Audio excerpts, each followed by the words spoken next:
देख बर सजण जी काई दिय के सुल्तान नाना। देख बर सजण जी काई दिय के सुल्तान नाना। देख बर सजण जी काई दिय के सुल्तान नाना। माँ के लिए हवेली थी लगे वीरान नाना। देख बर सजण जी काई दिय के सुल्तान नाना। देख बर सजण जी काई दिय के सुल्तान नाना।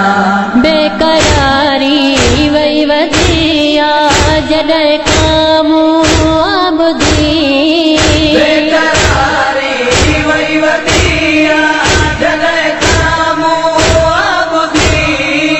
पंहिंजे सोणे भाउ अकबर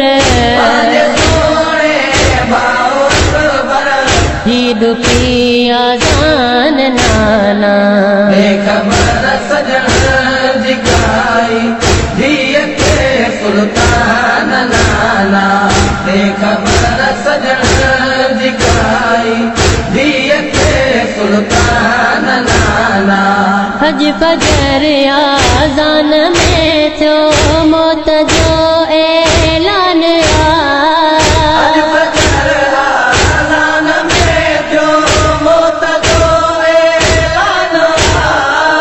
हीअं लॻे पियो जीअं अकबर कहज़े जो मेहमान नाना। देख बर सजण जी काई दिय के सुल्तान नाना। देख बर सजण जी काई दिय के सुल्तान नाना। ॾींहं वादे जाविया गुज़री ॾे घुराए भाउ मूंखे।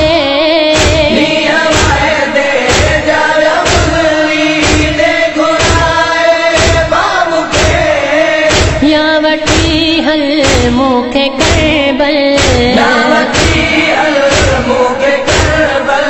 कर इहो एहसान नाना। देख बर सजण जी काई दिय के सुल्तान नाना। देख बर सजण जी काई दिय के सुल्तान नाना। थिया शादी या न थिया मुझे अकबर बाऊजी। शादी या न थिया मुझे अकबर बाऊजी। रहिजी उन खां मां वईया हाइयो अरमान नाना। देख बर सजण जी काई दिय के सुल्तान नाना। देख बर सजण जी काई दिय के सुल्तान नाना। खैरियत हर रब करे चल बेवतन बारात दे।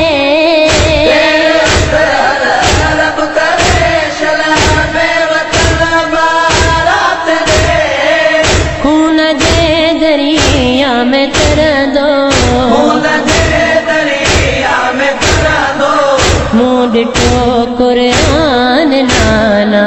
देख बर सजण जी काई दिय के सुल्तान नाना। देख बर सजण जी काई दिय के सुल्तान नाना। माँ के लिए हवेली थी लगे वी